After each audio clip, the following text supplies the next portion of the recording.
Día martes, que lleva por título La ley y la gracia. Como hemos visto, la ley y la gracia no se oponen entre sí. Por el contrario, cumplen funciones diferentes, de acuerdo con el amor y la justicia de Dios. Un fuerte contraste entre la ley y la gracia habría desconcentrado a los antiguos israelitas que veían en la entrega de la ley por parte de Dios una gran muestra de su gracia, mientras que los dioses de las naciones circuncidantes o de alrededor del pueblo eran vulnerables totalmente y no comunicaban a sus adoradores qué deseaban o cómo complacerlos. O sea, aquí la lección compara de que aquellas naciones que vivían alrededor de Israel tenían dioses falsos que adoraban.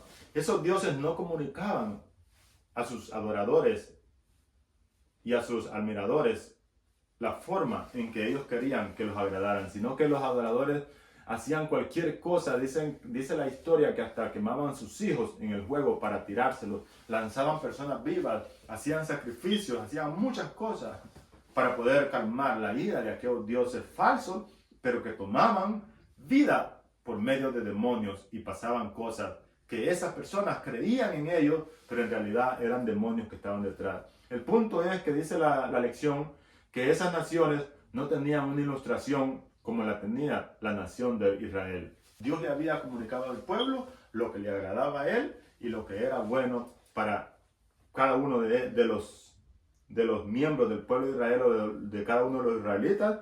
Dice de todo su pueblo, individualmente y colectivamente. Así que Dios es un Dios bueno porque nos dice a nosotros, por medio de los 10 mandamientos, Él nos dice lo que le agrada y cómo relacionarlos entre Él y Dios, entre Él y nosotros, y entre nosotros y nuestro prójimo. Así que es un Dios bueno, es un Dios maravilloso. La ley de Dios no puede ser abrogada, no puede ser ignorada, porque es la muestra o es el carácter de Dios, o es el amor y el carácter de Dios manifestado hacia nosotros, para bien de nosotros y para tener una relación con nuestro Dios, creador y hacedor de todas las cosas. Dice la última parte de la nota. Sin embargo, la ley no puede salvarnos del pecado, ni transformar los corazones humanos. Como consecuencia de nuestra pecaminosidad innata, necesitamos un nuevo corazón y un trasplante espiritual. Veamos qué nos dice el libro de Jeremías. Dice la lección: ¿qué nos enseñan estos textos acerca de la promesa divina de darnos un corazón nuevo? Compara esto con el dicho por Cristo a Nicodemo en Juan 3, 1 al 21, acerca de un nuevo nacimiento, y ver también Hebreos capítulo 8, versículo 10. Vamos a leer solamente del capítulo 31 de Jeremías, el versículo 33 y 34. No vamos a leer los 4, solo vamos a leer 2. Dice: pero este es el pacto que yo haré con la casa de Israel. Después de aquellos días, dice Jehová, daré mi ley en su mente y la escribiré en su corazón. Y yo seré a ellos por Dios y ellos me serán por mi pueblo, dice Jehová. El 34 dice: y no enseñará más ninguno a su prójimo, ni ninguno a su hermano, diciendo: conoce a Jehová, porque todos me conocerán, desde el más pequeño de ellos hasta el más grande, dice Jehová, porque perdonaré la maldad de ellos y no me acordaré de más de su pecado. Así que, queridos hermanos, esta es la promesa que Dios hizo con el pueblo de Israel. Pero en el libro de Juan, capítulo 3, versículo 1 al 17, la palabra de Dios nos cuenta de la historia de Nicodemo. Esto es lo que dice el libro de Juan, capítulo 3, versículo 1 al 21. Vamos a leer unos cuantos versículos, no los vamos a leer todos, y dice así: había un hombre de los fariseos que se llamaba Nicodemo, un principal entre los judíos. Este vino a Jesús de noche y dijo: Rabí, sabemos que has venido de Dios como maestro. Miren lo que dice: has venido de Dios como maestro. Él no lo estaba reconociendo como un salvador, como el salvador o como el Mesías que ellos esperaban, sino como maestro, como un profeta, como un maestro. ¿Por qué le dice? Porque nadie puede hacer estas señales que tú haces si no está Dios con él. Respondiendo Jesús le dijo, de cierto te digo, Nicodemo, que el que no naciere de nuevo no puede ver el reino de Dios. Nicodemo le dijo, ¿cómo puede un hombre viejo, siendo viejo, puede acaso entrar por segunda vez al vientre de su madre? Respondiendo Jesús le dijo, de cierto te digo, que el que no naciere de agua y del Espíritu no puede entrar al reino de Dios. Lo que ha nacido de carne, carne es. Así que Jesús le dijo, no te maravilles que dije, os es necesario nacer de nuevo. El viento sopla donde quiere y oís el sonido, mas no sabéis de dónde viene, ni a dónde va. Así es todo aquel que es nacido del Espíritu. ¿Ok?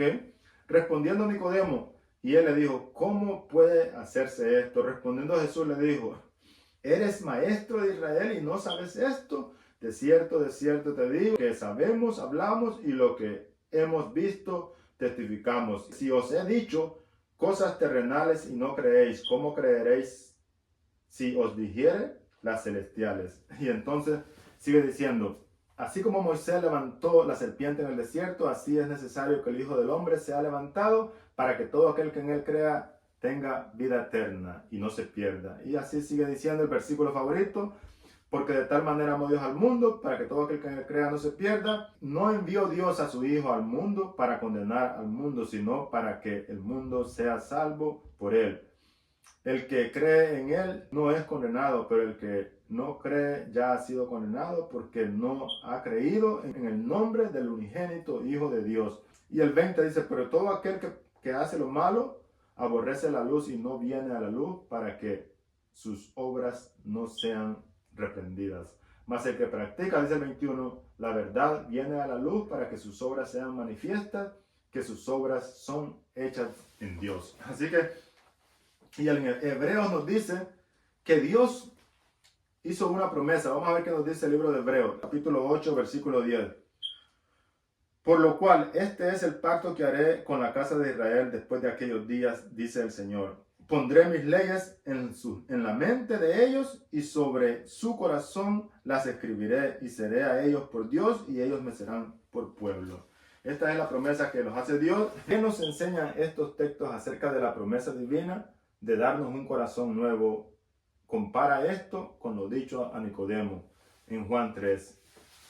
Acerca del nuevo nacimiento y ver también Hebreos, que lo vimos todos. Nosotros leímos y dice que Jesús le dijo a Nicodemo que para poder entender y para poder tener derecho o poder entrar al reino de los cielos, debemos nacer de nuevo. Es necesario nacer del agua y del Espíritu por medio del bautismo y aceptando que Dios ponga su Espíritu en nosotros, y también la promesa es que Dios va a poner en nuestros corazones y en nuestras mentes los mandamientos. Dice, y este es el pacto que haré. Ya no era el pacto con Israel, sino en aquellos días que Dios iba a poner el pacto en nuestras mentes y en nuestros corazones, que son el pacto de los 10 mandamientos. Y dice, ninguno enseñará a su hermano, sino porque todos lo conoceremos, todos conocerán a Jehová y conoceremos los principios y los deseos y lo que le agrada a Dios. De alguna manera, todos sabemos cuando nosotros estamos haciendo algo malo. Simplemente estamos esclavos del pecado y no podemos reaccionar. Y es por eso que entra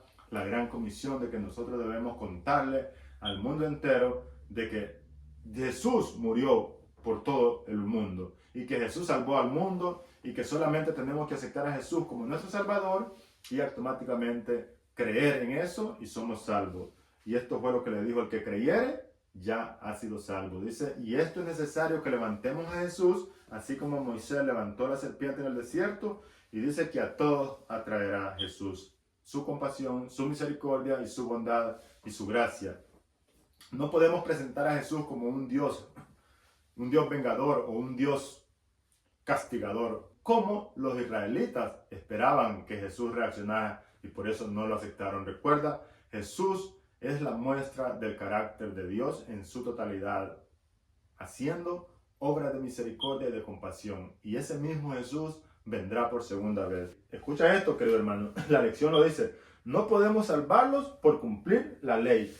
En cambio, nos salvamos por gracia, mediante la fe. No por nosotros mismos, sino por un don de Dios. Efesios capítulo 2, versículo 8. No guardamos la ley para ser salvos, sino porque ya somos salvos. No guardamos la ley para ser amados, sino porque ya somos amados.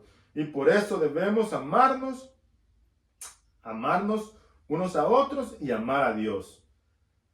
Al mismo tiempo, la ley nos muestra nuestro pecado, nuestra necesidad de un redentor. Nos guía por los mejores caminos de la vida. Revela el carácter de amor de Dios. La ley no nos salva. La ley nos guía por los mejores caminos de la vida y nos revela el carácter de amor de Dios. La ley nos muestra el pecado. La ley nos muestra la necesidad de un redentor. Para eso es la ley. Y entonces, después que nosotros entendemos y sentimos la necesidad de un Salvador y comprendemos que somos pecadores, entonces entra la gracia maravillosa de Cristo Jesús, por la cual todos nosotros entraremos al reino de los cielos, no por obras, no por nuestras propias obras, no por guardar la ley, sino que debes experimentar la compasión y la misericordia de Cristo Jesús. Y entonces Cristo escribirá las leyes en tu corazón y en tu mente, y todos lo conocerán, dice la palabra de Dios.